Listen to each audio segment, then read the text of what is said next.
You guys are having a wonderful day. Welcome, welcome, welcome. So good to see you. I hope everybody's feeling good today. It is a Saturday morning, and I want to welcome everyone to Money in the Morning. My name is Dr. Boyce Watkins, and in case you don't know, Money in the Morning is where we get up every day and we practice the art of economic elevation and financial consciousness. So, economic elevation is the goal. I want you to elevate your finances. I want you to elevate your wealth. I want you to be filthy, stinking, just disgustingly rich one day. That's the goal. And there's a formula for that. There's a process for that. You just have to follow the process and believe in the process.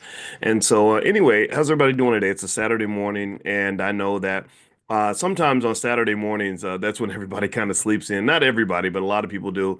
So, the real soldiers that come in on Saturday mornings, I have a special amount of love for you because I know that you're really dedicated to what you're doing in your life, and I can tell you that that sort of extreme commitment. You might call it extreme, is really, really actually that's what champions are made of. That's where great people come from. Great people typically are extreme about something. I'm an extremist. I'm an extremist about black wealth. I'm an extremist about black families. I'm an extremist about protecting black children. I'm an extremist about how much I love black women. I'm an extremist about education. I'm an extremist about building our communities. I'm an extremist about overcoming racism. I'm not afraid of other people. I don't sit around shaking in my boots wondering what white folks is going to do to me. Lord Jesus, they coming. They coming, y'all. They coming to get me, y'all. I don't operate like that. I operate with intentionality. That's the goal. Because I believe that if you're intentional, you have strategy, you have good teammates, and you make a plan, you've got a really good chance to win. All right, give me a yes in the chat or amen or something to let me know if you agree with that or any of that. If any of that resonates with you, let me know because I think that that saying it loud, I'm black and I'm proud means that you can't say it loud, I'm black and I'm scared, or say it loud, I'm black and I'm weak. Right? Say it loud. I'm black and I'm a punk. Right? We don't do that. Like I don't do that. No, say it loud. I'm black and I'm proud. And that which you are proud of is that which you will defend. That which you are proud of is that which you will love. That which you are proud of is that which you will protect.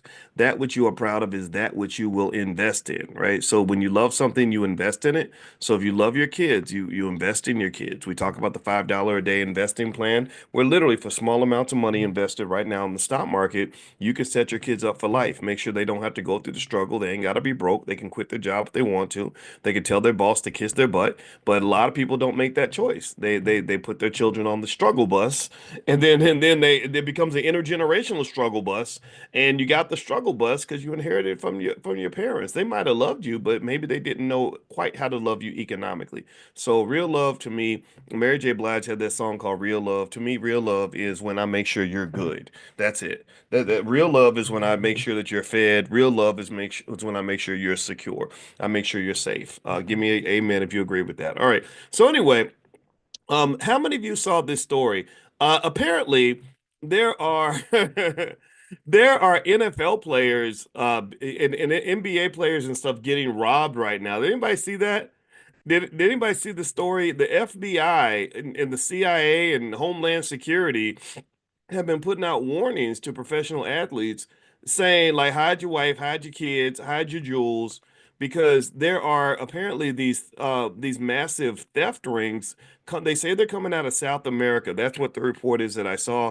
They're coming up and they are literally robbing athletes and taking all their stuff, like busting up in their house, like running up in their spot and taking all their stuff, all the jewels, and because you know that you're young and you're making millions of dollars. Of course, you're gonna have 100 grand in your closet and like $200,000 worth of jewelry in your living room just because that's like the most ridiculous thing you could do as a 25-year-old who's got an endless supply of money.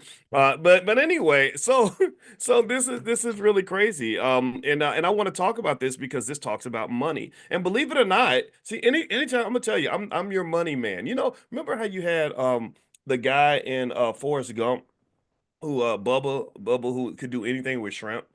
He's like, got fried shrimp, broiled shrimp, shrimp and potatoes, shrimp and mushrooms, grilled shrimp. Right? I'm kind of like that when it comes to money, right? Like when you talk, anytime you bring up money, because this is how weird you become when you have to get a PhD in this stuff because all you do is study money. It's like you're like fried money, broiled money, grilled money, barbecue money, Negro money, white people money, women's money. Like you just know, you just anything that relates to money. I'm like, oh, there's a financial theory that relates to that. And believe it or not, when you're talking about money.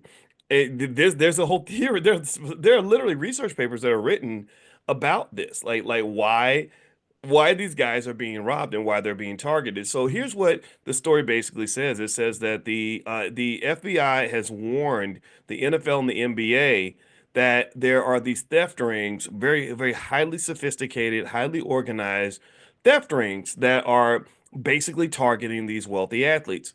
And what they're doing, which is really interesting, kind of slick in a way, is they're like, well, you're easy to rob because you're young and stupid, first off. And I'm sorry if you're 25. I was stupid when I young and stupid when I was 25. So you're probably young and stupid. I ain't making fun of you, but you need to go listen to your daddy or something so you can learn something about life.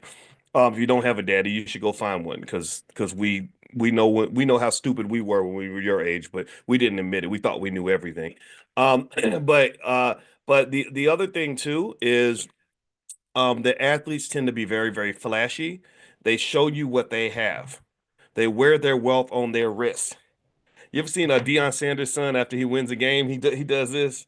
Apparently, that's a thing because you just showing off your jewels and stuff. Now, me, I can't show. This is a Walmart watch, so I tell you, I can pretend to be flashy, but no, there ain't nothing flashy about this. This watch ain't gonna blind you. And then also you have. I look at some of the players, and it's really crazy. Has anybody ever seen how the NBA and the NFL players, not all of them, but how many of them will dress before a game? Like they would literally make it into like the Ultimate Divas fashion show, and they will show up wearing like a pink leprechaun uniform or some little weird zesty looking shorts, which makes your mama wonder about your sexuality. But I'm not gonna question it because you're 200, you're 6'5", 240 pounds. You can probably beat me up. But like just weird stuff like that, right? Like everybody is trying to compete in the fashion show. Well, what you basically have is you have young guys who are not just announcing how much money they have and drawing lots of attention. Look at me, look at me, look at me. Because when you're young and insecure, you feel like attention is a good thing. When you really become truly powerful and successful, you realize attention isn't always good. But then on top of that, the players were easy targets because they know exactly when you ain't gonna be home, right? They knew when Joe Burrow, who's this great quarterback for the Bengals, they knew when Joe Burrow was on the road playing the Pittsburgh Steelers. So they were like, "Oh, we're gonna go rob this fool while he's out playing football." And they did this to a lot of players. There's a long like Patrick Kelsey, he's got his girlfriend. I wanted to say Britney Spears. That's not she old. Um, the other one, Taylor Swift. Yeah, Taylor Swift. Right. And so basically what they've been doing is literally, I mean, setting up these really highly sophisticated operations where they are literally going out and robbing a lot of these players when they leave. Patrick Mahomes and Travis Kelsey both had their houses burglarized. Over $2 million worth of stuff was stolen. It's crazy that you have $2 million worth of stuff just sitting around in the house. Bobby Portis, he's an NBA player. He was robbed in Wisconsin. They put out a $40,000 reward. There was a New York Jets player that was actually followed at home and robbed at gunpoint at his house.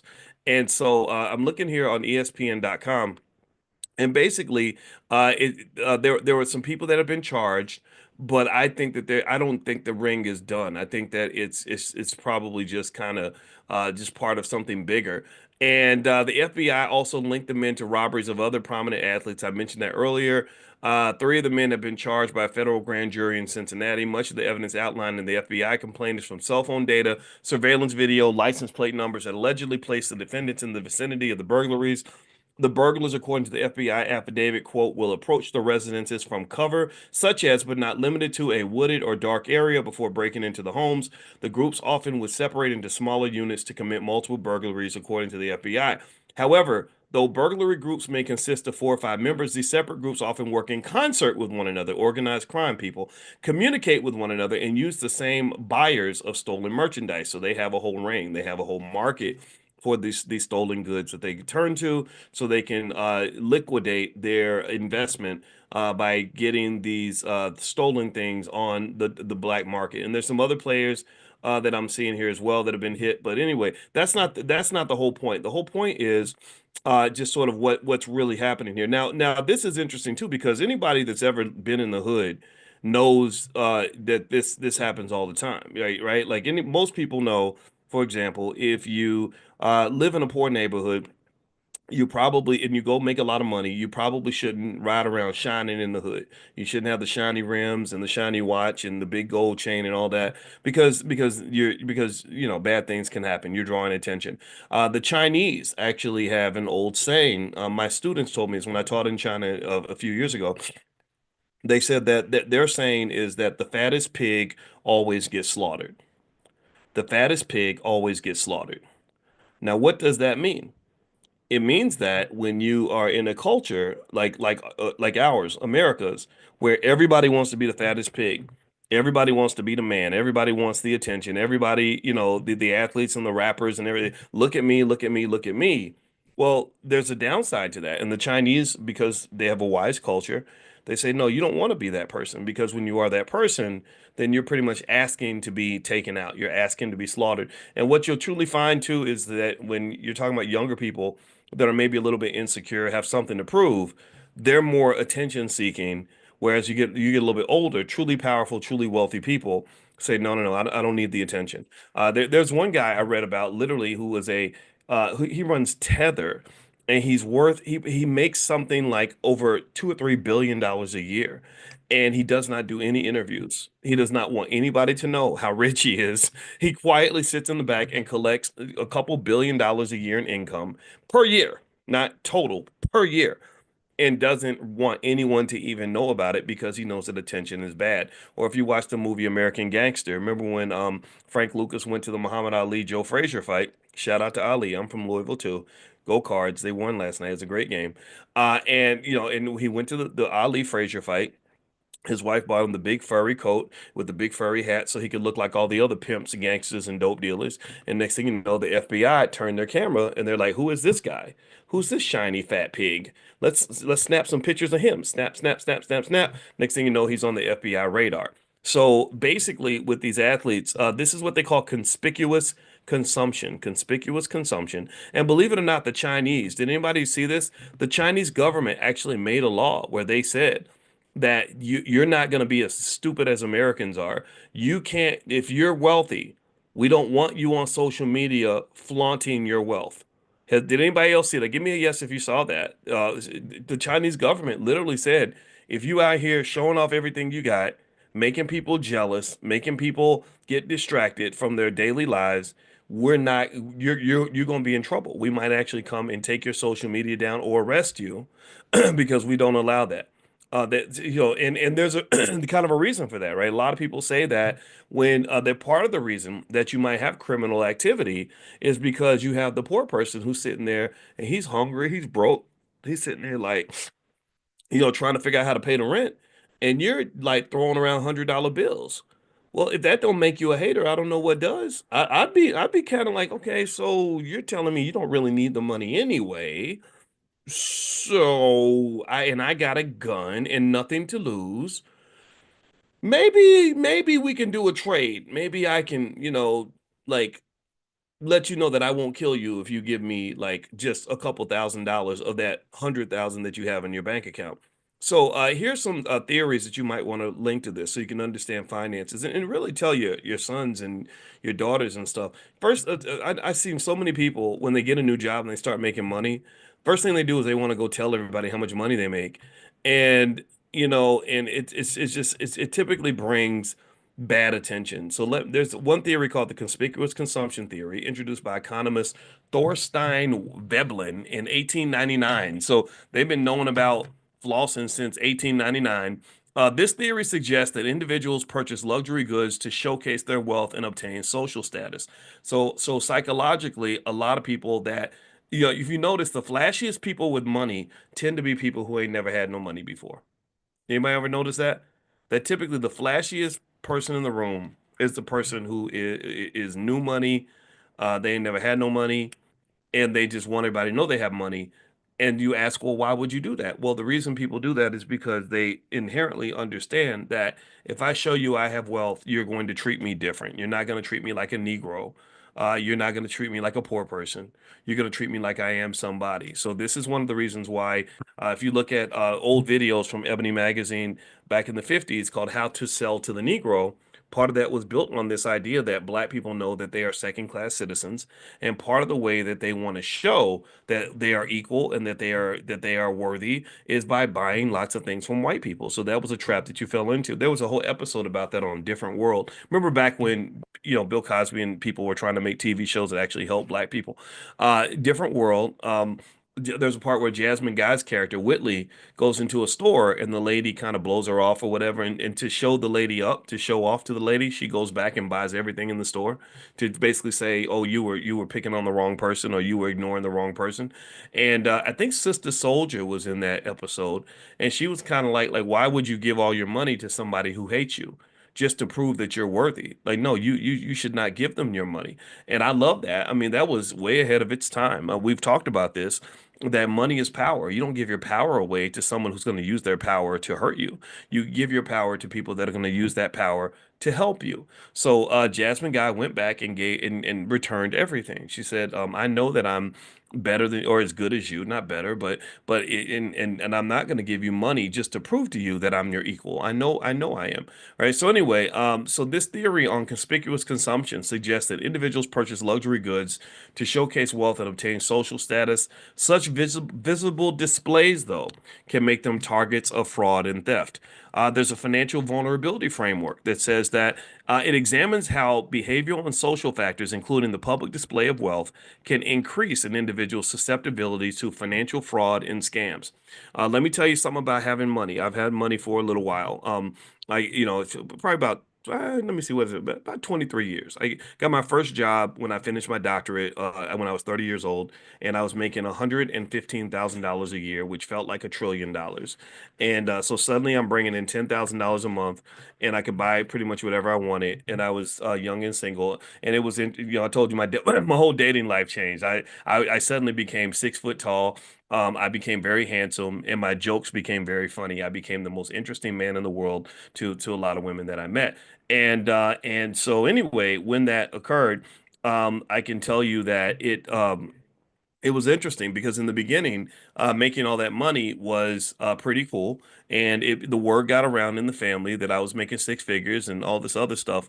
But then it started to change. It started to get a little bit dark because then what I noticed was that money makes you a magnet. You become a magnet for every sob story known to man. Anyone with a sob story within a 100-mile radius, tell me if you've ever gone through this. Anybody with a sob story within a 100-mile radius will be calling you to tell you the sob story. And what happens is that it's traumatic because you'll have somebody and you'll say something like, "Hey, let me know if you ever need anything." But then it actually means something because they know you have something to give them, right? So before you'd be like, "Hey, man, let me know if you need anything." And it's like, yeah, if you need like a phone call or a ride to the grocery store or something, yeah, but when you really got something and everybody around you needs something, like you got food and everybody around you is starving, and you say, "Let me know if you need anything," they're gonna say, "Oh, well, now that you mention it, now that you since you brought it up, my stomach is growling right now."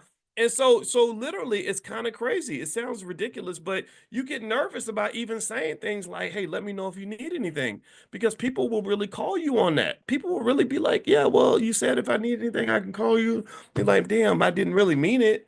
I didn't, like I kind of meant it, but didn't mean it. And so I would just, yeah, that was hard. That was real weird. And then also you become targets of not just people that might want to rob you or steal from you and scam from you. If lawyers target people that have money. So if you are anywhere near an incident that leads to a lawsuit, the lawyers will add you to the lawsuit just because they want to try to see if they can get something from you. Anybody ever notice that? It doesn't matter. Like you literally, you could be the rich guy who's just in the restaurant when the lady punches the other lady, and the one lady sues the other lady, and then somebody sues you too because you were looking too hard, or because you didn't move the coffee pot in time, or whatever. It'll just be something crazy, and they throw darts. They just throw spaghetti at the wall to see what sticks. Will Smith. Will Smith said something that was really profound. Will Smith is a smart man. Let me just give him credit for that. I know his wife they did that crazy Red Table show. I hated it. If you know Will, tell him I hated that show. Um, because I felt like it was just too much. Like you just stop telling us things. We don't some things we don't want to know anymore. But Will, I love the way conducted his career. And I never met Will. I've never met him. But I did meet his brother Harry, and I met Harry in Hollywood. We sat down and had lunch, and we talked 2 hours each time. We just really, really had a great connection, conversation. I should have stayed friends with him. I probably got his number somewhere, but I love talking to this guy. And what I love because we connected on two key things. Finance. He was into finance. He used to do Will's finances apparently back in the day, and also we had this thing with history, like the history of war. I think the history of war is really fascinating because it teaches you about how the real world works and that nobody cares about you and that you better be able to defend yourself or someone's going to kick your ass and take your stuff. That's kind of how that's what America was built on. And I think black people should could benefit from this. This is part of the reason why a lot of you are veterans. I didn't know this, but a lot of veterans follow me because I'm always thinking I'm kind of military minded in terms of realizing that sympathy and whining and crying and marching and praying and feeling sorry for yourself is not going to get you anything in a battle. You are in a battle with black people. You're in a competition, and you have to really understand these things. And competition requires hard work, preparation, sacrifice.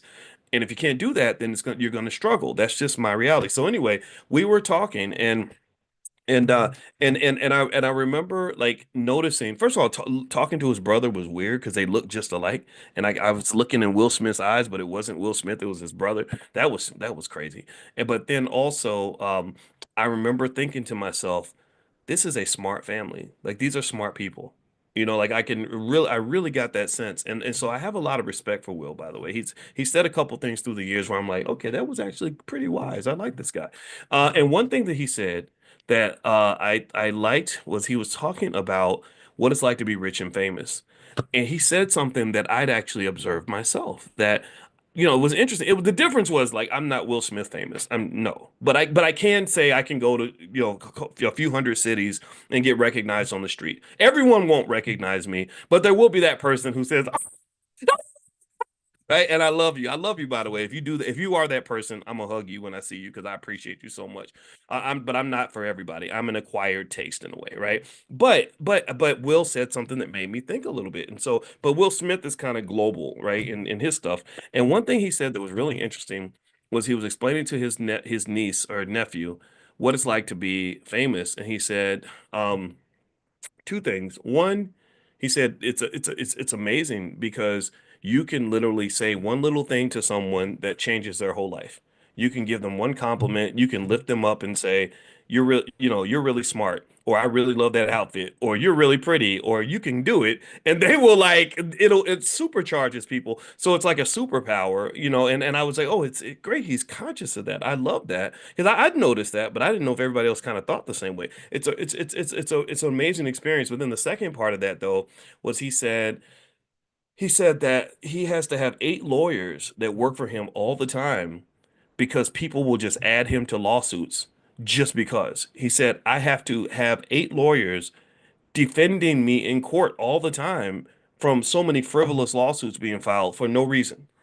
And I thought, wow, that's really interesting that he said that.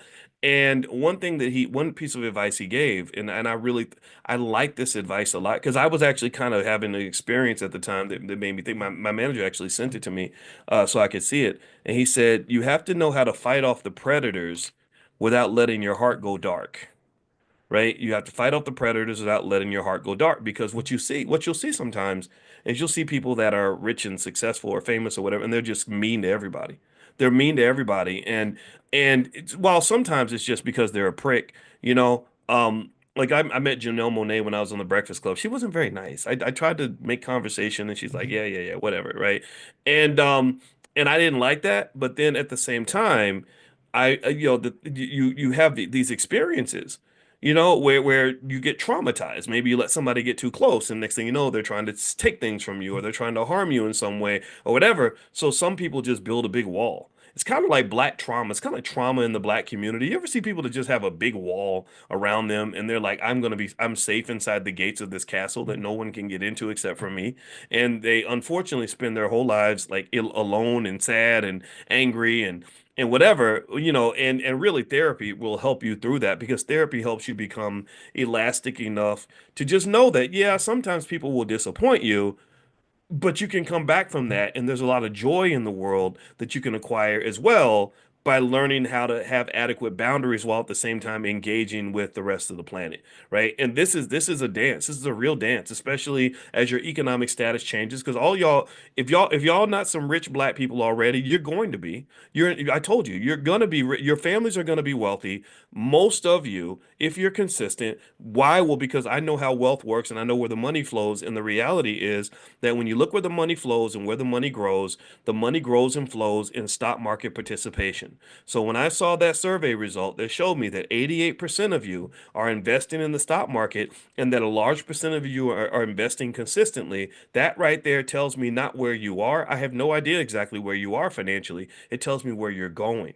And it's where you're going that matters more than where you are. It's not what you are right now, it's what you're becoming. You're becoming wealthy people. If you're not there yet, I promise you, be consistent with this and you will. If you have been doing the same damn thing, like right now, let me give me a yes in the chat. How many of you are investors in the stock market? How many of you are in this? I love that this is like me flexing right now because I'm so excited about this. How many of you are invested? Like you made some money this week, maybe you lost a little bit, whatever, right? Okay, now here's what I want you to consider.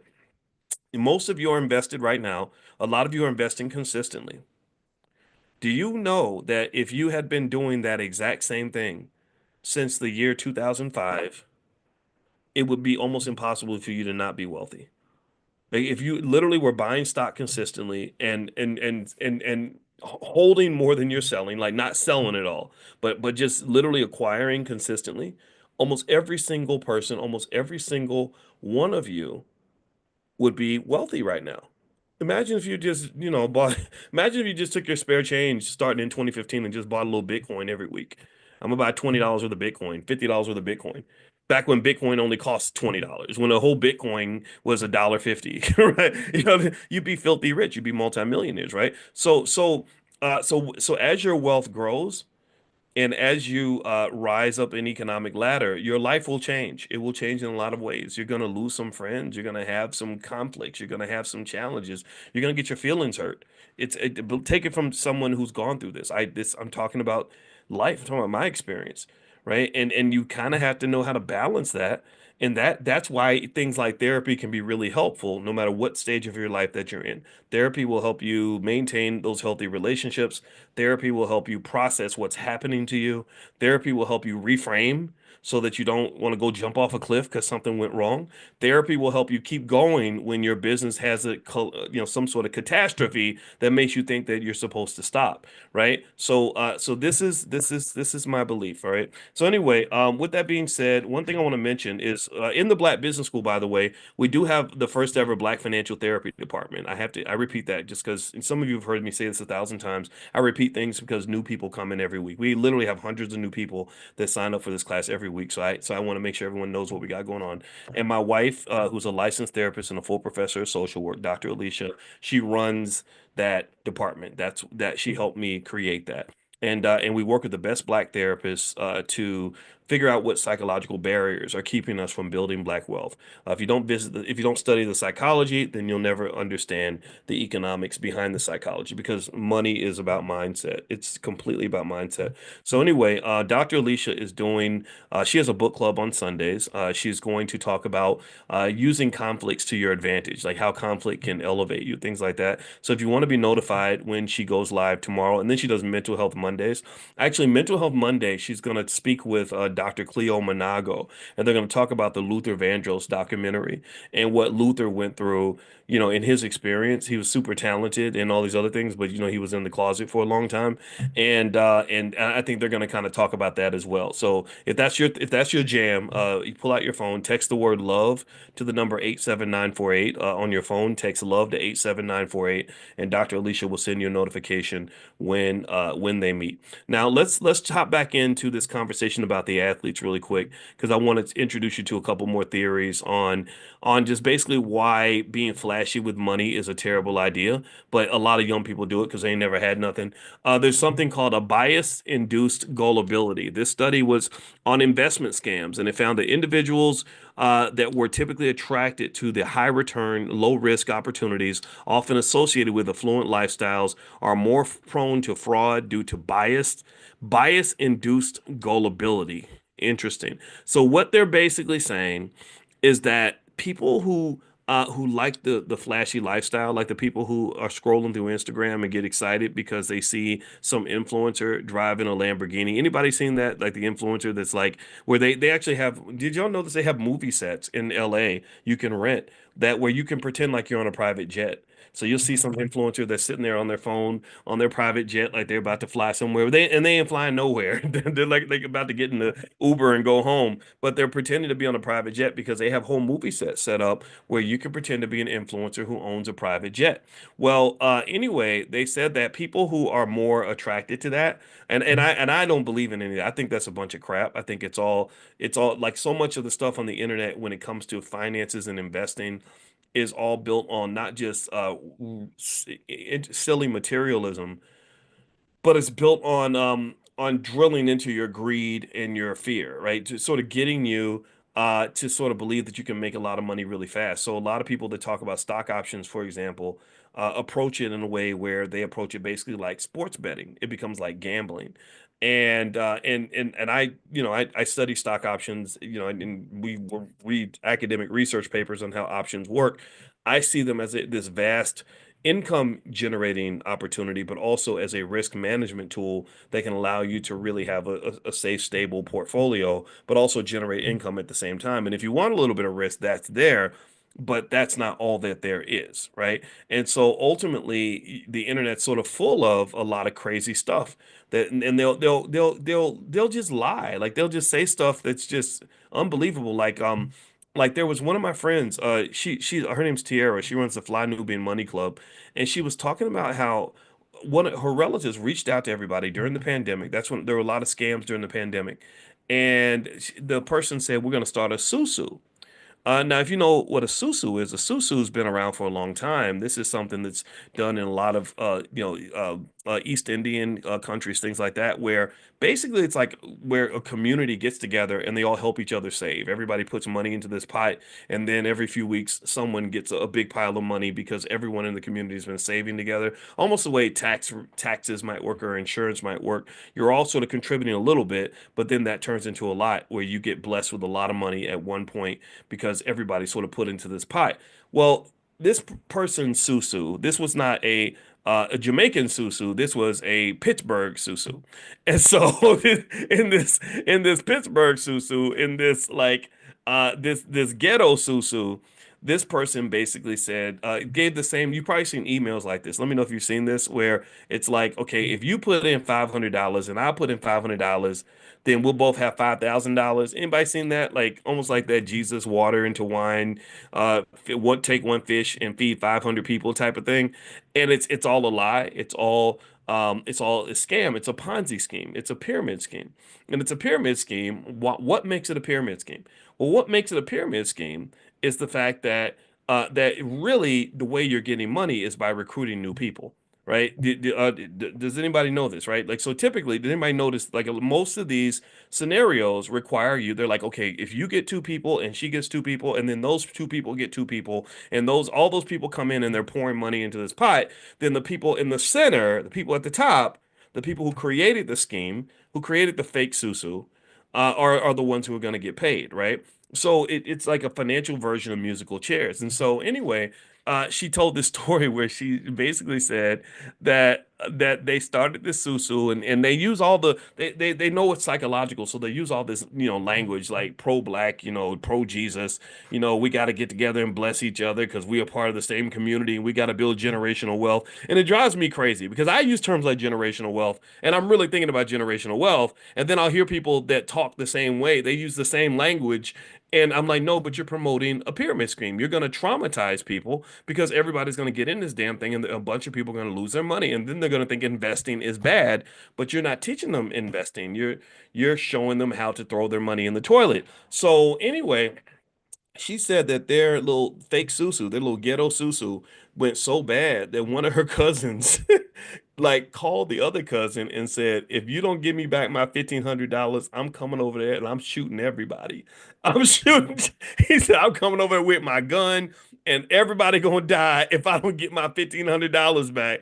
And I said, "So how did we go from this loving susu, building generational wealth, and we gonna bless each other, to I'm gonna shoot up the whole house if I don't get my $1,500 back?"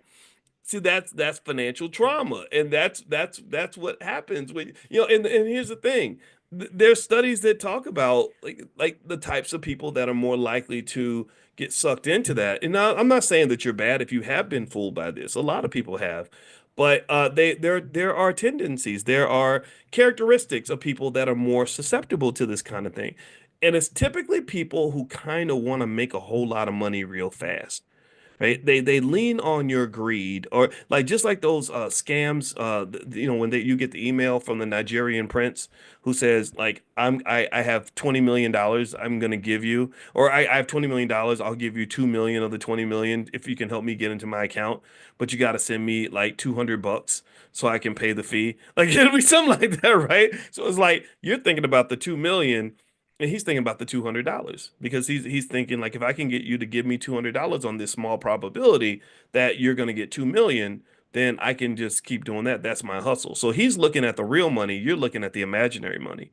So they're using the imaginary money to distract you from the real money. You pull real money out of your pocket because you're focused on this imaginary money. And when it's imaginary money, the sky's the limit. The sky's the limit. Like somebody could say, "Oh, I'll give you $1 billion," because they're not gonna pay you, right? When you don't have to actually cash the check, then the check can be for any amount that you want. I had a cousin who used to scam people, and he would promise them any amount of money because for him it was no big deal. He had an endless supply of fake money. So it's like, oh, well, you don't want 100,000? Okay, I'll make it 250. How about that? I'll give you a good deal, 250. And what he's trying to do is trying to get this real money in your pocket. And one of the biggest things about investing in wealth and not getting scammed, write this down, put this in your head, is make sure you know the difference between real money and imaginary money. Like, make sure you know the difference between money that's in your pocket versus money that's in your mind. Or the difference between money that's really being made right now versus money that might get made in the future. If you know the difference between the two, it really shifts your perspective quite a lot. The way I invest, the way I do business partnerships with people is I say, when they come to me, I get it all the time. I'm a target. I'm a target. I know wealth and money, and I'm kind of known in certain spaces. So I get all kinds of stuff pitched to me, and my big thing is like, okay, I need to just know what's real versus what is possible. You're telling me all about all the possibilities. Well, then that's endless. We could become trillionaires on Tuesday, right? Great. That's nice, but I want to know. I don't want to know about the 10 birds in the bush. Tell me about the bird that's in the hand. Show me, write a check. How about this? How about this? Instead of promising me you're going to write a check for $200,000 next year, write a check for $1,000 right now. And let me just see, let me cash that. Let me see if that's real. And then we can build off that. Because last time I checked, you can build off of the real, but you can't build off of the fake. You can build off things that exist. You cannot build on things that may or may not exist. And so this is just a particular style. It's not so much the only way to approach things. Hopes and dreams are important, but you got to understand that the biggest thing scammers understand is how to manipulate your hopes and dreams to get you to give them something real. They do it in love all the time, in relationships all the time. Lord, did anybody ever see that Netflix special called The Tinder Swindler? Anybody see that? let me know if you saw that. It was really good. It's called The Tender Swindler, and it's about this man who would basically this really handsome man that would just swindle women. He would get all their money, and he because he knew how women think. He knew how to play with their fantasies and everything else. And he had a real crazy type of almost like an emotional Ponzi scheme where he basically would because one other characteristic of Ponzi schemes is where you take the money from new investors to pay the old investors and or the money from the old investors to pay the new ones. So this guy would not just lie to you and manipulate you. Like, because a lot of people do that. They'll sell you a dream and tell you, baby, one day we're gonna get married and have kids or whatever. But you got to have sex with me tonight, right? So again, you're doing a trade. You're trading something that's imaginary for something that's real, right? Like he's helping you imagine this beautiful life you're gonna have together and how many great things he's gonna do for you one day. But you're really gonna have sex with him today. So he's getting something real in exchange for something fake and imaginary. Do you understand the trend there? Do you get the pattern? Right?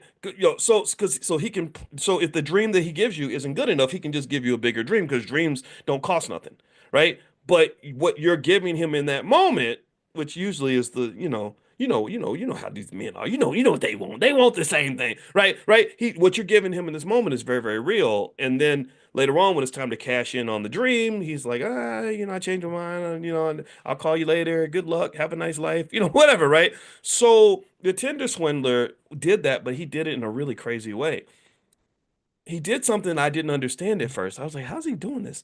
So what he would do is to prove that he was real, he would take you on a private jet to dinner in like Switzerland. And on the plane, he had his baby mama with the baby, and she would say all these amazing, wonderful things about what a great man he was.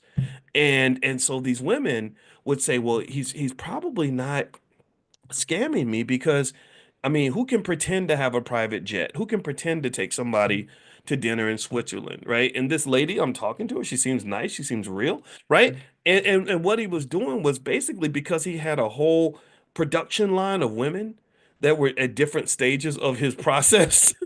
He was using money from these other women to pay for him to market to new women to bring them into his little emotional pyramid scheme. It was crazy. I go watch it and it was just like oh my God, I can't believe somebody's that sinister. I think they might have put him in jail, but then I think he got plastic surgery, so he's probably on the internet scamming. So be careful out there. And by the way, in fact, speaking of that, there's a lot of fake Boyce Watkinses out here that are going in people's DMs and creating entire fake crypto sites and saying, "Here, come on, brother, let's go invest together." Da, da. Please, that's not me. I am not in your DMs. I'm not creeping in your DMs. I creep in my wife's DM, and I barely got time to do that. So just please be really careful out there because these people, they're collecting real money. One lady lost, I think, $200,000 and she because she came to me and she said this is what I was like I'm so sorry, I didn't even know, I can't stop it, I've tried, you cannot, it's just there's too much, so please be careful. If it sounds too good to be true, it probably is. That's the big thing when it comes to investing. If it sounds too good to be true, it probably is. So when it comes to investing, stick with, go back to TLC. Don't go chasing waterfalls. Please stick to the rivers and the lakes that you're used to, right? So stick to the rivers and the lakes. That shoot the layups. Don't worry about shooting the half court shots and the three pointers just yet. Just shoot the layups and the free throws. There's plenty of real money in the world that can come through investing. That you don't have to go chasing the fast money and the fake money because unfortunately that will leave you financially traumatized. And that's the reason I tell all these stories because the common theme is leaning on people's fantasies, maybe their greed. The greed attaches to the fantasy, and you're thinking, I'm gonna go make a whole bunch of money really fast. Some Allery says my voice is getting better. My wife thinks I'm a great singer. Ain't that crazy? I'm like, girl, you lying. You must really love me because I know you're lying right now. But anyway, yeah. So all right. So let's finish up. All right. So basically, with the athletes and the athletes kind of getting robbed and what's going on with that. One other study shows that basically wealthy individuals are 35% more likely to be victims of fraud because their affluence is visible, making them attractive targets. Nobody robs a broke person. So really, maybe a good safety mechanism when you get your money, when you become wealthy, a lot of you are going to be wealthy because you're investing, and I'm very happy for you. Is literally maybe get past whatever emotional need you have to show off what you have. Sometimes you can't help it. Sometimes there are some people that can just tell how that you have money just by how you walk, right? So I'm not saying hide it, but I am saying flaunting should be something that's done with extreme caution, because that will make you a target of people who need things, who want things from you. All right. Now, a couple things I want to mention. Number one, I'm finishing that list today of stocks in Europe. I told you that with what's happening with the market, that a lot of money is being shifted overseas. And so I made a list of Euro stocks. I'll share that with you today. Make sure you're on the text list for this class to receive it. Text the word morning to the number 87948. So if you text morning to 87948, I will send that to you today, and you can take a look and decide if you want to put some money into some European countries as well. Number two, we are going to do another financial slumber party. Now, if you're new, you don't know what financial slumber parties are, but they're all the rage. They're all the rage. They're so much fun. And basically, what we do is we meet in a Zoom at 11 o'clock at night, and not midnight, because some of y'all be asleep by 9 o'clock and stuff. So you take your nap, and we basically study some financial topic. And we wear our pajamas, and we bring popcorn, and we play music, and we just have a blast. And we also learn about finance and economics. So the next financial slumber party is going to be March 21st, and I gave it a title. I forgot what I. Oh, I know what I called it. I like this. This is kind of cool. It's called "How to Make Money on Monday." Stock options for beginners. So literally, I'm going to show you how to make money on Monday. This will be real money. This is actually how you can go into this market and sell stock options and make some money on Monday. So I called it "How to Make Money on Monday: Stock Options for Beginners," or something like, or the Stock Options Playbook. That's it. The Stock Options Playbook. That was what I wanted to think about, like a fun way to title it. And the reason I say Stock Options Playbook is because some of you already know how to use stock options and you're good at it. So this will give you plays that you can run that will make you money on Monday. For those of you that are new, I am going to go through some of the basics so you can kind of know how it works in general. We can't cover everything. Stock options is a pretty broad topic, but I can introduce you and get you started, and you can literally take this blueprint, go out on the market on Monday, and turn that into actual cash. Believe it or not, this ain't no fooling. So anyway, if you want to join us in the financial slumber party, I will also send that link out via text. So text the word morning to the number 87948. I'll send you an invitation. So text morning to 87948. To be honest with you, when we do special events, I don't invite people that are outside of our group because I like talking to you. I don't need to talk to the world. I want to talk to people that understand why this is important and what we're trying to do as a community. Why you're doing this to me is more important as what you're doing. It's not just about the money. It's about us claiming our dignity. It's about reclaiming our families, right? It's about taking control of our communities, taking control of our destiny. I believe deeply in this, and in fact, yesterday I was giving our girls. One of our girls is about to go to Tuskegee, and the other one's 14. And I just walked up to him and I gave him a book, the Marcus Garvey book. It's This one's called Message to the People, and I said this is Marcus Garvey. I said he's one of the greatest human beings in the history of this planet, and there's a reason why your public school did not teach you about Marcus Garvey, because he's the black person that wants black people to be free. He wants us to really truly have power and truly be free, truly be wealthy, truly have strong communities, strong families, all these things. And I think that you have to be suspicious of any system that doesn't want you to know about people that are really going to make you strong, healthy, and free. So this is the kind of stuff that I believe in. So I hope that that's okay with you guys. If it's not, then I can't apologize for that. All right. So anyway, so if you want to be on the text list to be notified of the financial slumber party, pull out your phone, text the word morning to the number 87948. if you live in another country and you want to attend and you can't text the word morning to 87948, I will also email it out. So if you want to get on the email list where I'll send you out this stuff, go to drboyceelevate.com, drboyceelevate.com, and I will email it out to you as well, so that you can come to the slumber party. It's going to be Friday, March 21st, at 11 p.m. So God bless you guys. Have a great day. Thank you for listening, and I look forward to seeing you all tomorrow morning. Take care, everybody. Bye bye.